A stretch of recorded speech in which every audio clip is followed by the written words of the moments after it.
We're going to make the Noah's Ark for your garden. What's going on, guys? Welcome back to the channel. I'm Corey, one half of HisHerbs. Herbs is not out here right now. It's too cold for her. She is not playing this game right now. We're just some small time, soon to be big time gardeners, growing food in the high deserts of Southern California. So today, guys, what we're doing is we're gonna make some biochar, and I'm super excited about this video because I've been wanting to try biochar for a while. So today, I'm gonna show you a way that I'm gonna make some biochar, and I don't even have to start a fire. Boom! So you guys hang tight, and we're gonna get started with this right now. All right, guys. So before we get started, in the event that you guys have no idea what I'm talking about when I say biochar, I'm gonna try to super simplify this explanation.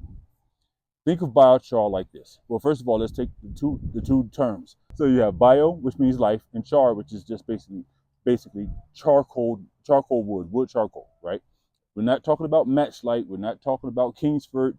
We're not talking about none of that stuff. That charcoal briquettes. We're not talking about that. We're talking about actual charcoal wood. This is the kind of wood. So this is the kind of charcoal that is basically wood that didn't burn, right? It just got really, really hot. Basically all the moisture and everything got sucked out of it, and this is what you were left with. This is the charcoal or the char in biochar. The word bio, like we said before, means life. That means that we're going to take this charcoal and add life to it, which is going to make it like the ultimate amendment for your garden. Now, how does this work? They say that like something like this small piece of charcoal, if you were to open it up, all the spaces that's within this charcoal, if you were to be able to open this up and spread it all out, it would be like really big, right? It would be like the size of a tennis court or football field or something. Right? I want you to think about charcoal like this. Think about Noah's Ark. We're going to make the Noah's Ark for your garden. You know how Noah had to build an ark to fit two of each animal for reproduction, and I think four for consumption.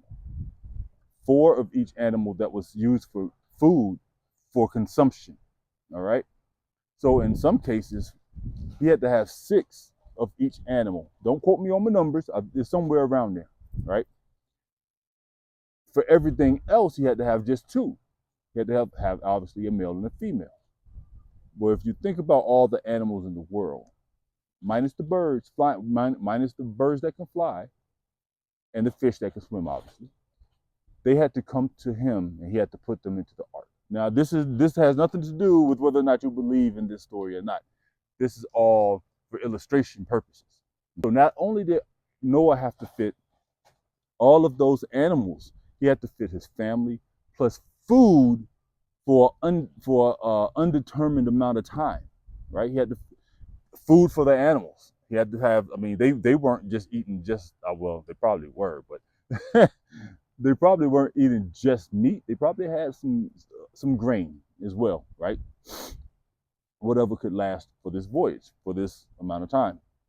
All right. So if you think about that, that's a lot of things, a lot of like livestock. We're talking about all the animals. We're talking about the food for the animals. We're talking about the family and food for the family and all that stuff, right? And he had to fit it into that one boat. This is that boat. And what we're going to try to do is we're going to try to cram as many life forms, microbes into this one piece of charcoal as we possibly can. Like I said before, we're not talking about charcoal briquettes. We're talking about, I got a hole in the bag, I don't know how, but we're talking about 100% all natural hardwood lump charcoal. If you're gonna buy this from the store, it has to say that 100% all natural hardwood lump charcoal. And like I said, the whole bag is basically gonna look like this. This is the good stuff. So you don't have to start a fire. You don't have to burn wood to try to get the charcoal, which is a great thing. So what we're gonna do to start off, we're gonna break this down into smaller pieces. These are some big pieces, but it's kind of a waste of space, right?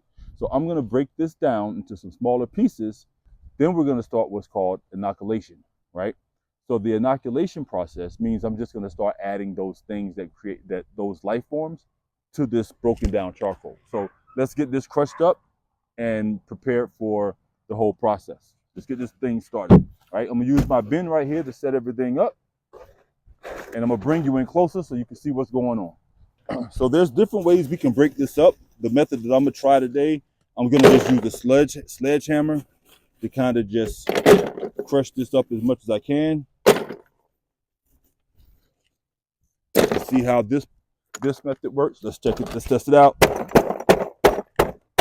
All right, cool. Yeah, this works. And all we're trying to do is turn these big pieces into smaller pieces. We are not trying to crush this and grind this into a dust. We just want to break this stuff up so that it goes from bigger pieces like this to pieces like that.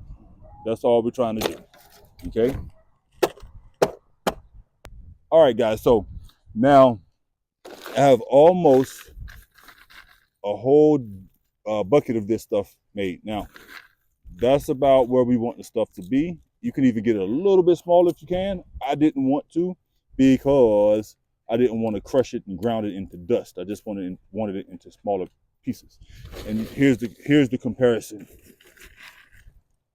in terms of size. Okay, so this is where you want things to be. Now that we have that, what we're going to do is we're going to start adding our amendments. Okay, so this right here, we have some super poop. Okay, I'm gonna add this. I'll leave that in there. That looks like some alfalfa or something. All right, so I'm gonna add some super poop. This is some compost, some sifted compost. We're gonna add this.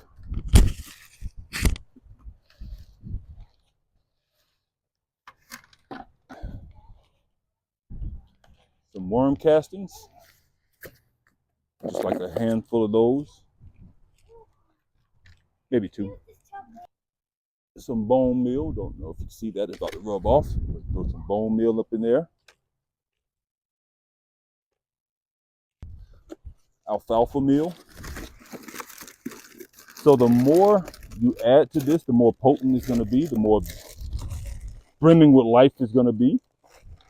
But understand that this stuff here that I'm adding right now, this isn't life necessarily. It's what's going to feed the life. Once we add, so we've added some compost, and we've added some super poop. Those have life in it. These other things that we're adding, this is going to help feed the life that's in this biochar. Now I'm going to add some Azomite rock dust. Keep in mind, y'all, like, you don't have to add everything that I'm putting in here. You can add whatever, as little or as much of anything that you would like. Add some Azomite. You can add as little or as much of anything that you would like. I'm just trying to make sure that I have as much in here for these microbes to eat so they can produce as much nitrogen and phosphorus. Oh, my bad. This is flour, just some kitchen flour, right? Carbohydrates for the bacteria. That was flour.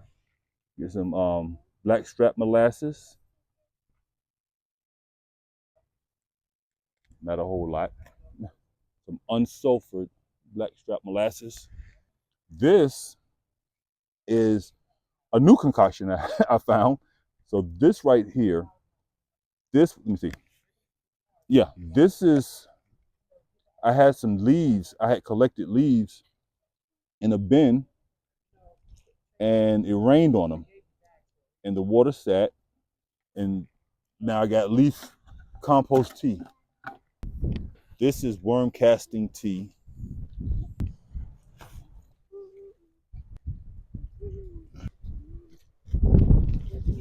Now I'm I'm gonna mix it up. So I'm gonna go ahead and mix this in really good. And the reason, guys, why you want to inoculate this or put all of this stuff in there is because if you were just to put this char in the garden, either before you inoculate it or with like minimal inoculation, what's going to happen is, remember I was telling you about the arc. This charcoal is going to act like a sponge, and it's going to suck up whatever it comes into contact with. It's going to suck up all the moisture out of that area, right? So if you put this in the garden as dry, uninoculated charcoal, it's going to suck the nitrogen, the phosphorus, the potassium, the copper, the calcium. It's going to suck all of that right out of your garden, and it could take years to reset. Yeah. So you want to make sure, do not ever put charcoal, just plain charcoal into your garden, because you're going to destroy your garden for a number of years. That's all you really have to do to make this biochar, y'all, is just fill it with stuff that you would normally typically put in your garden. Oh, you know what? There's one more thing I'm gonna add. I almost forgot. The last thing I'm gonna add is some of my jungle juice. All right. And why am I adding so much liquid? Because I want this thing to be well inoculated. Because like I said, if there's any spaces in there, when I put it in the garden, guess where the water and all the nutrients from my garden are gonna go? Right into the charcoal. I'm not trying to reverse inoculate it. And that's it. That's all I'm gonna do, y'all. Right there. Boom. Now, you don't need a butt ton of this stuff. I know you're gonna be enticed to make as much as you possibly can, but you don't need a whole lot of it, because you're not gonna put this in your garden like you're not gonna dump loads and loads of this in your garden. It doesn't take that. So everything we just added to this mix is gonna feed your garden. I'm gonna cover this. I don't want no more water to get into this from the rain, so I'm gonna cover this, put it on the back porch, let it sit for a week. Then after that, I'm gonna come back, do a follow-up video, and show you guys how we actually apply it to our garden. And I'm really excited about it, and I think it's gonna do really, really good. I think it's gonna be very promising, and we're gonna see some good things from this stuff. So, with that being said, y'all, appreciate you guys watching. Now I got other garden tasks I got to get to. Keisha said she found some worms, so I'm gonna go collect them worms. And we'll see you guys in the next video. Later.